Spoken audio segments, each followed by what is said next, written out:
آج ویو 360 میں پاکستان کا سیاسی عدم استحکام دہشت گردی کے خطرے کے لیے کیا معنی رکھتا ہے؟ میانمار میں روہنگیا مسلمانوں کی نسل کشی کے بارے میں واشنگٹن میں ایک نمائش. As I have determined that members of the Burmese military committed genocide and crimes against humanity against Rohingya. اور رمضان کی یادوں میں آج جانیں گے عمرانہ مقصود کے بچپن کے روزوں کے بارے میں.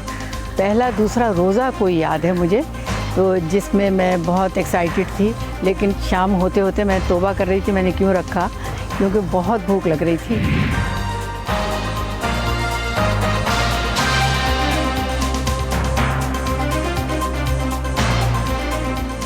وائس آف امریکہ کے واشنگٹن اسٹوڈیوز میں آپ سب کو خوش آمدید. آپ دیکھ رہے ہیں پروگرام ویو 360 اور میں ہوں اسد اللہ خالد. پاکستان میں وزیر اعظم آفس کے ٹویٹر ہینڈل سے کہا گیا ہے کہ شہباز شریف کی نئی حکومت خطے میں امن، سلامتی اور ترقی کے مشترکہ اہداف کو فروغ دینے کے لیے امریکہ کے ساتھ تعمیری اور مثبت انداز میں رابطہ اور تعلقات رکھنا چاہتی ہے. اس سے پہلے امریکہ کے وزیر خارجہ اینٹنی بلنکن نے محکمہ خارجہ کی طرف سے جاری کیے گئے اپنے کل کے ایک بیان میں پاکستان کے نئے وزیر اعظم کو مبارکباد دیتے ہوئے کہا تھا کہ امریکہ ایک مضبوط، خوشحال اور جمہوری پاکستان کو دونوں ملکوں کے مفاد کے لیے اہم سمجھتا ہے. اینٹنی بلنکن کے بیان میں کہا گیا کہ پاکستان تقریباً 75 سالوں سے وسیع تر باہمی مفادات میں ایک اہم شراکت دار رہا ہے اور امریکہ اس رشتے کی قدر کرتا ہے. اور امریکہ پاکستان کے نئے وزیر اعظم شہباز شریف کو مبارکباد دیتا ہے اور پاکستانی حکومت کے ساتھ اپنے دیرینہ تعاون کو جاری رکھنے کا خواہش مند ہے. ایک مسئلہ جس پر امریکہ مسلسل تشویش کا اظہار کرتا رہا ہے وہ ہے دہشت گردی کا معاملہ. حالیہ کچھ ماہ میں پاکستان میں دہشت گردی کے حملوں میں اضافہ دیکھا گیا ہے. وائس آف امریکہ کی ارم عباسی نے بروکنگ انسٹیٹیوٹ کے سینئر تجزیہ کار مائیکل اوہینلن سے بات کی. ان سے پوچھا کہ پاکستان میں دولت اسلامیہ کے بڑھتے ہوئے حملوں کو واشنگٹن میں سیکیورٹی سے متعلق ماہرین کیسے دیکھ رہے ہیں. میں تصور کر سکتا ہوں کہ دولت اسلامیہ طالبان کے ساتھ کام کرنے کے کسی قسم کے طریقہ کار کی امید کر رہی ہے. حالانکہ مجھے نہیں لگتا کہ دونوں فطری طور پر دوست ہیں اور شاید اسی لیے داعش نے اپنی توانائی دوسری جگہ مرکوز کی ہے. لیکن پاکستان ایک زیادہ اہم ہدف بھی ہے. افغانستان اس لیے اہمیت اختیار کر گیا کیونکہ وہاں بین الاقوامی افواج تھیں اور تنازعات اور جدوجہد کا مرکز بن گیا تھا. لیکن پاکستان بہت سی وجوہات کی بنا پر اہم ہے. پاکستان دنیا کا 6واں یا 7واں سب سے زیادہ آبادی والا ملک ہے، شاید ایٹمی طاقت کے حوالے سے 8ویں نمبر پر ہے. اور پھر اس کے دنیا کے دوسرے سب سے زیادہ آبادی والے ملک بھارت کے ساتھ اہم حل طلب مسائل بھی ہیں. لہٰذا اگر آپ پاکستان کو غیر مستحکم کر سکتے ہیں جو شاید ISIS کا ہدف ہے تو آپ واقعی عالمی سطح پر اہم اثرات ڈال سکتے ہیں. اس کے مقابلے میں اگر آپ افغانستان کو غیر مستحکم کرتے ہیں تو شاید اس کے اثرات اتنے اہم نہ ہوں.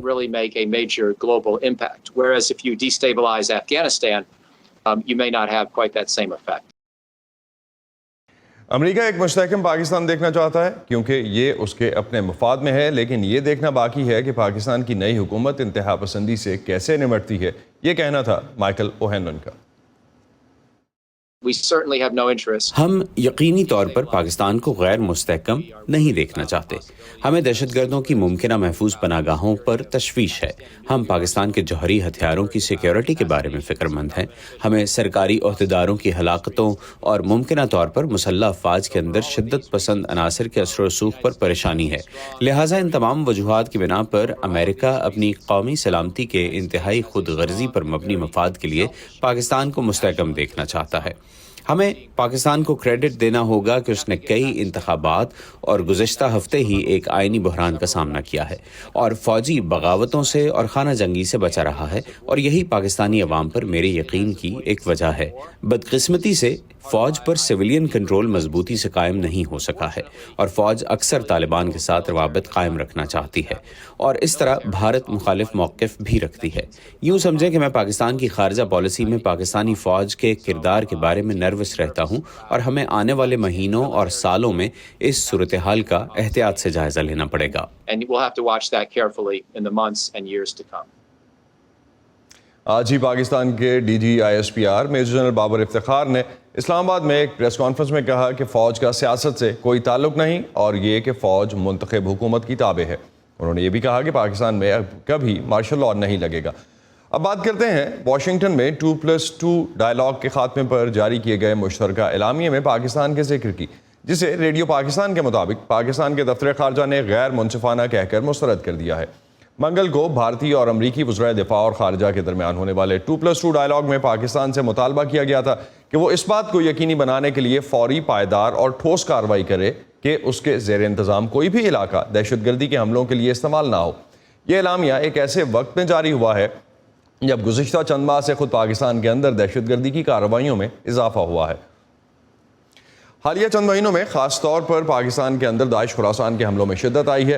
چند ہفتے پہلے مارچ کے مہینے کے آغاز میں پشاور شہر میں ایک شیعہ مسجد پر ہونے والے خودکش دھماکے میں 60 نمازی ہلاک ہو گئے۔ Pakistan institute of peace studies کے اعداد و شمار کے مطابق اس سال مارچ کے آخر تک پاکستان میں عسکریت پسندوں کی طرف سے مجموعی طور پر 52 حملے کیے گئے۔ پچھلے سال اسی عرصے کے دوران ان حملوں کی تعداد 35 تھی۔ 2022 میں ہونے والے حملے زیادہ تر جان لیوا بھی رہے۔ اس سال ہونے والے حملوں میں 2021 کی 68 ہلاکتوں کے مقابلے میں 155 جانوں کا نقصان ہوا۔ تجزیہ کاروں کے مطابق ان حملوں میں سب سے زیادہ حملے داعش کی طرف سے کیے گئے۔ حالیہ کچھ عرصے میں پاکستان میں ہونے والے دہشت گرد حملوں میں جہاں ایک طرف داعش متحرک ہوئی ہے تو دوسری طرف تحریک طالبان پاکستان بھی کچھ علاقوں میں سیکیورٹی فورسز کو نشانہ بنا رہی ہے۔ صوبہ خیبر پختونخوا میں حالیہ چند ہفتوں میں جس تیزی سے دہشت گردی کے واقعات ہوئے ہیں، ماہرین کے نزدیک اس کی ایک وجہ ان کوششوں میں ناکامی ہے جو حکومت پاکستان تحریک طالبان کے ساتھ کسی معاہدے کے لیے کر رہی تھی۔ وائس آف امریکہ کے شمیم شاہد ہمیں اس وقت جوائن کر رہے ہیں، ان سے اس پر مزید بات کر رہے ہیں۔ شمیم صاحب، حکومت نے ٹی ٹی پی کے ساتھ مذاکرات کی کوشش کی، قبائلی عمائدین بھی افغانستان بھیجے گئے، لیکن کچھ پیش رفت ہوئی نہیں۔ آج تو D G S P R نے بھی کہا ہے کہ یہ سلسلہ ختم ہو گیا ہے۔ کیا سمجھا جائے کہ یہ کوششیں ناکام ہو گئی ہیں؟ بالکل جی، کل میں نے بات کی تھی یہاں پر وزیر اعلیٰ کی جو مشیر ہے برائے اطلاعات، انہوں نے اس کی کنفرمیشن کی ہے۔ اس نے کہا کہ مذاکرات ختم ہوئے ہیں۔ طالبان میں ایسے لوگ شامل ہیں جو مذاکرات اور مصالحت نہیں چاہتے، اور اس کی تصدیق جنوبی وزیرستان سے ممبر قومی اسمبلی مولانا جمال الدین صاحب نے بھی کی ہے، جن کا تعلق جمعیت علماء اسلام سے ہے۔ انہوں نے بھی تصدیق کی ہے کہ مذاکرات ختم ہو گئے، مگر ایک اور قبائلی رہنما خالد خان داؤڑ، جس کا تعلق شمالی وزیرستان سے ہے، انہوں نے کہا کہ ایک عجیب سلسلہ ہوا ہے کہ جب سے مذاکرات شروع ہوئے ہیں تو یہاں پر سیکورٹی فورسز جو ہے یہ بالکل کنفیوز ہے، نہ یہ کارروائی کر سکتے ہیں اور نہ یہ ڈیفنس کر سکتے ہیں۔ اسی وجہ سے انہوں نے کہا کہ بالخصوص شمالی وزیرستان میں حالات بہت زیادہ خراب ہیں۔ شام ڈلتے ہی لوگ جو ہے نا گھروں کی چار دیواری تک محدود ہوتے ہیں اور دوسرے صبح تک۔ انہوں نے کہا کہ ٹارگٹ کلنگ کے واقعات بہت زیادہ ہوئے ہیں۔ ابھی جو رواں 2 ہفتے ہو گئے، اس دوران صرف ڈیرہ اسماعیل خان اور وزیرستان کلاچی میں 3 بڑے حملے ہوئے، جس میں 15 پولیس اور فوجی اہلکار جو ہے نا وہ ہلاک ہوئے ہیں، 12 سے زیادہ زخمی ہے۔ جبکہ اس دوران طالبان نے جو دعویٰ کیا ہے، انہوں نے کہا کہ ہم نے جو حملے کیے ہیں اس میں 39 اہلکاروں کے ہلاک کرنے کے دعوے کیے ہیں، اور یہ بالکل وہاں پر یہ جو ٹارگٹ کلنگ کے واقعات ہیں وہ بھی بہت زیادہ ہو رہے ہیں، بہت زیادہ لوگوں میں تشویش ہے۔ شمیم صاحب، ایک چیز اگر ہم تحریک طالبان کے سرگرم ہونے میں ایک وجہ جو سمجھی جاتی ہے وہ یہ ہے کہ افغانستان میں طالبان حکومت کی تشکیل ہوئی ہے اور ٹی ٹی پی کے بہت سے رہنما افغانستان میں موجود ہیں۔ کیا نور ولی محسود کی ٹی ٹی پی کی قیادت جو ہے وہ بھی اس کی ایک وجہ ہے؟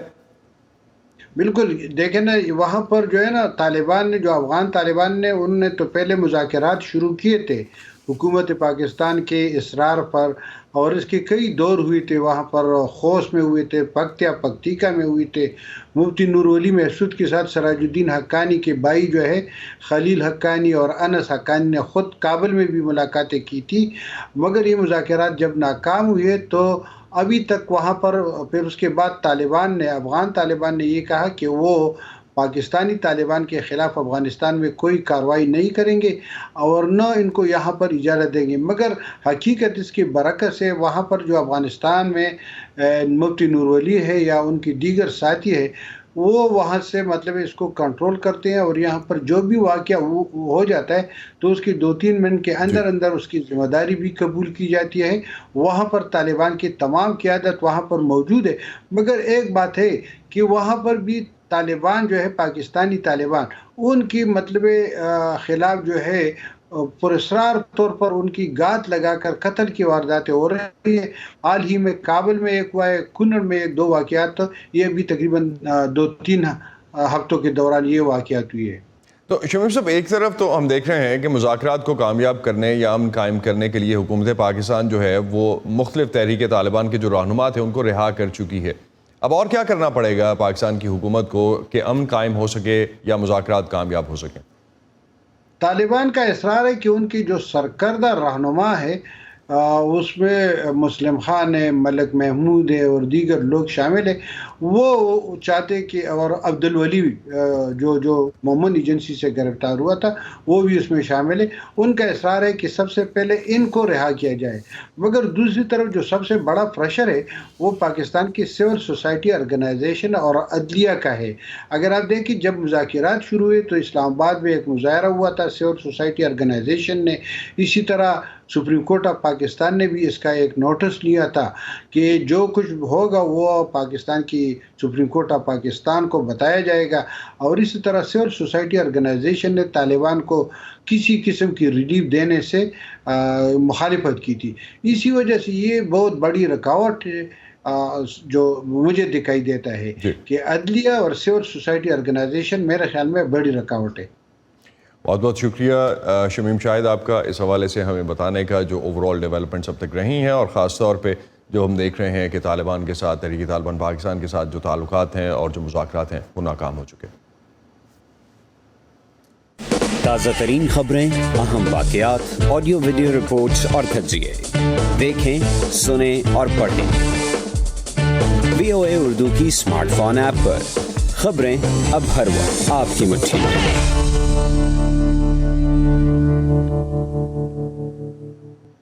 واشنگٹن ڈی سی میں امریکی ہولوکاسٹ میوزیم کے ایک حالیہ دورے میں وزیر خارجہ اینٹنی بلنکن نے میانمار میں جو برما کے نام سے بھی جانا جاتا ہے روہنگیا مسلمانوں کے قتل عام کو نسل کشی قرار دیا۔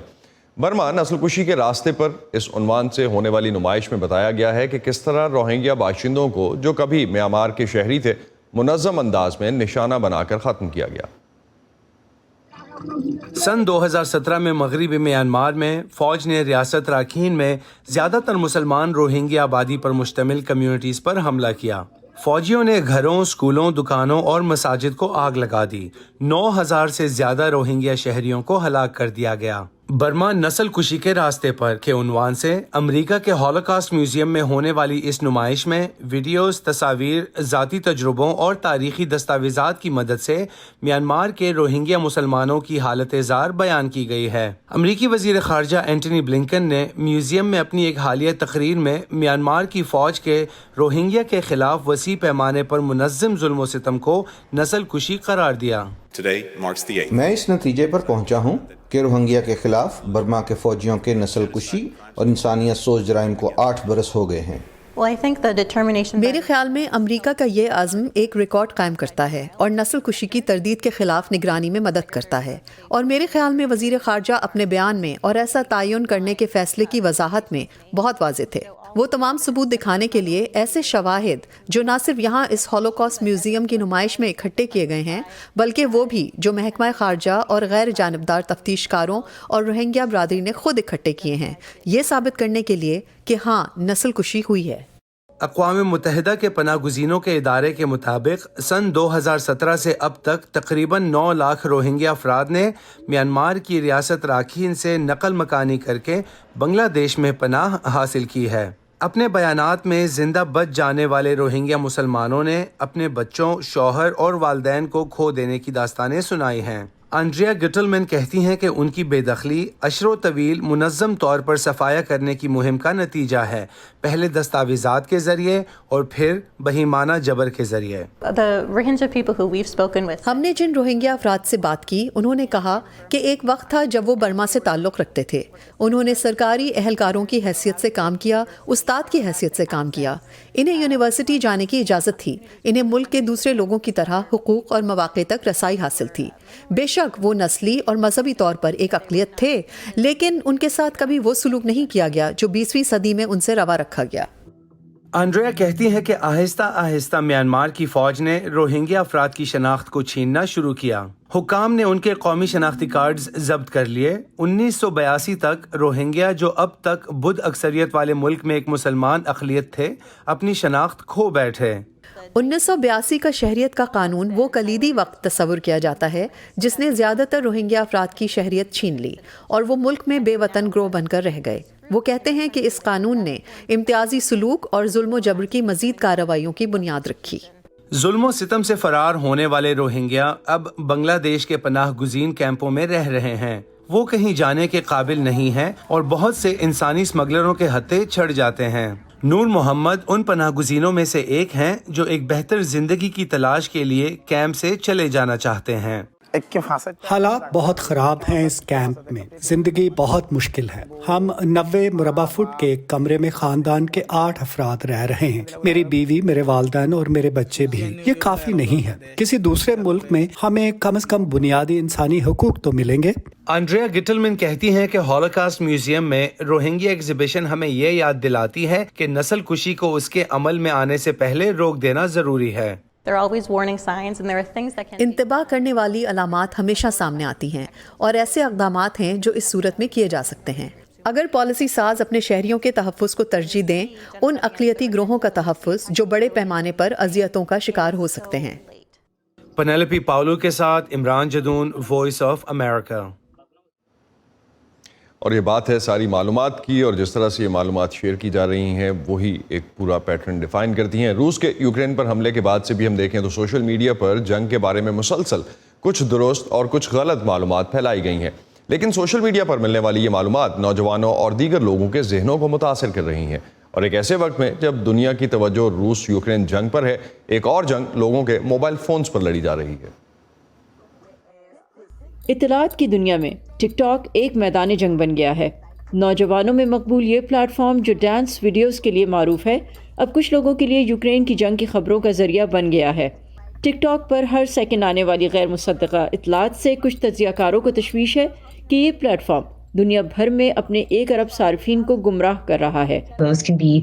وہ ویڈیوز لوگوں کو یہ آگاہ کرنے کے لیے استعمال ہو سکتی ہیں کہ زمینی حقائق کیا ہیں، اور اسی طرح انہیں مثال کے طور پر انٹیلیجنس کمیونٹی دوسروں کے انکشافات کی تصدیق کے لیے اور مدد کے لیے بھی استعمال کر سکتی ہیں، لیکن اسی طرح انہیں سیاق و سباق سے ہٹ کر گمراہ کرنے اور افواہوں کے لیے بھی استعمال کیا جا سکتا ہے۔ ہمیں اس لڑائی میں یہ سب نظر آ رہا ہے۔ واشنگٹن کی امریکن یونیورسٹی کے طلباء نے وائس آف امریکہ کو بتایا کہ انہوں نے جنگ کے بارے میں غلط اطلاعات کا کھوج لگایا ہے۔ رائن لوچر ٹک ٹاک پر مواد پوسٹ کرتے ہیں اور ان کے 18,000 سے زیادہ فالوورز ہیں۔ ان میں سے بہت سی تھیوریز ڈانباس اور یوکرین میں جنگ سے متعلق پھیلائی جا رہی ہیں جو نازی سوچ سے بھری ہیں۔ ان میں سے بہت سی میرے خیال میں ان لوگوں نے گھڑی ہیں جن کی سیاست پوری طرح امریکہ مخالف ہے اور وہ اس کے علاوہ کچھ نہیں جانتے، اور اس لیے وہ خود بخود معلومات کے لیے ایسی سائٹس کی طرف جاتے ہیں جو روس نواز، ایران نواز یا چین نواز قسم کی ہوتی ہیں۔ امریکن یونیورسٹی کے اسکول آف انٹرنیشنل سروس کے ایک طالب علم میتھیو لی ٹک ٹاک استعمال نہیں کرتے۔ وہ چینی ملکیت والے ایپ پر بیجنگ کے اثر و رسوخ کے بارے میں فکر مند ہیں۔ میرا مطلب ہے کہ ہم چینی سوشل میڈیا پر دیکھتے ہیں کہ قوم پرستی پر مبنی بہت سی باتیں ہو رہی ہیں، روس کی حمایت میں بہت کچھ کہا جا رہا ہے، اور چونکہ وہ ہر چیز پر سخت کنٹرول رکھتے ہیں اس لیے یہ کہنا مشکل ہے کہ یہ عام لوگ ہیں یا وہ جنہیں چینی حکومت یہ کہنے کے لیے رقم دیتی ہے۔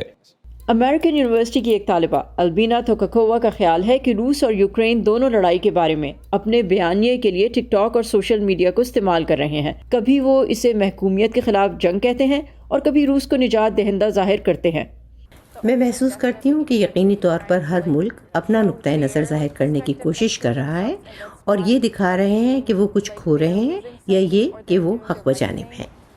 سوشل میڈیا پر افواہوں کا مقابلہ کرنے کے لیے بائیڈن انتظامیہ نے ٹک ٹاک کے سٹارز سے رابطہ کیا اور ان سے پوچھا کہ یوکرین کی سرزمین پر کیا ہو رہا ہے، اور اسی طرح ماسکو اور کیف کے بارے میں امریکی اہداف اور پالیسیوں پر بات کی۔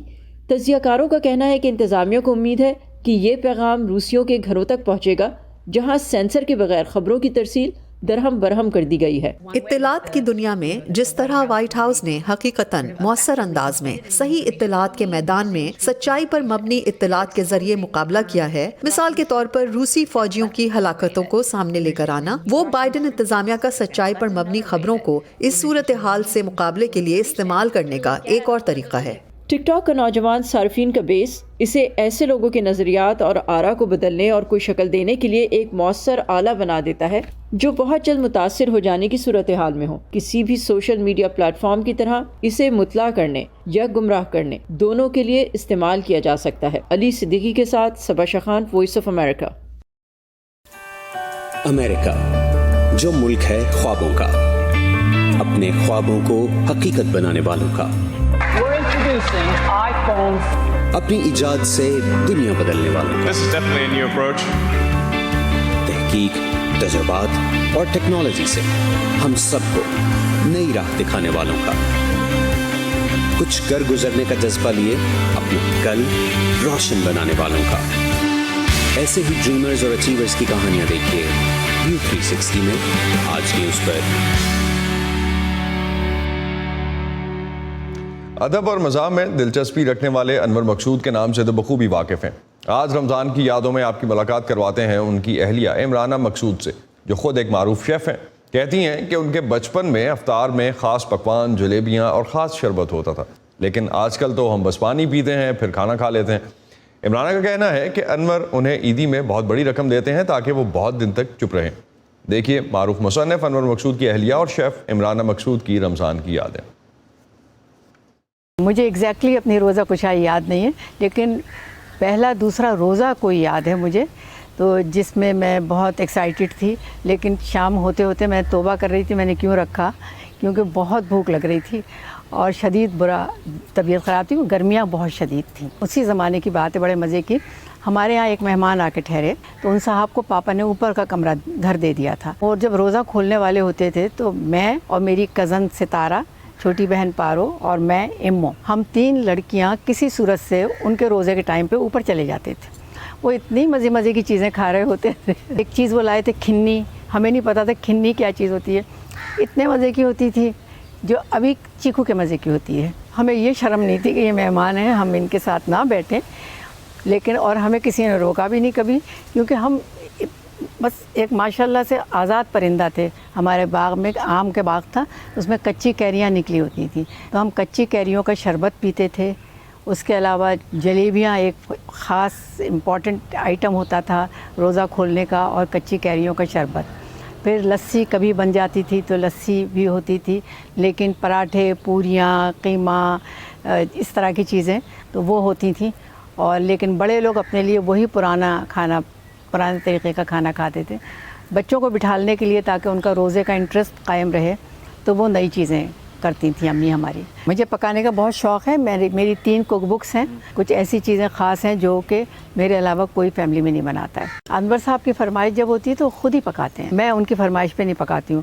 اور یعنی کہ ٹو دا ایکسٹینٹ کہ وہ اس میں غلطی نکالتے رہتے ہیں. اگر کوئی چیز میں نے پکا دی ہے تو ڈھونڈتے ہیں کہاں سے غلطی نکالوں، کیونکہ وہ اپنے آپ کو بہت اعلیٰ شیف سمجھتے ہیں.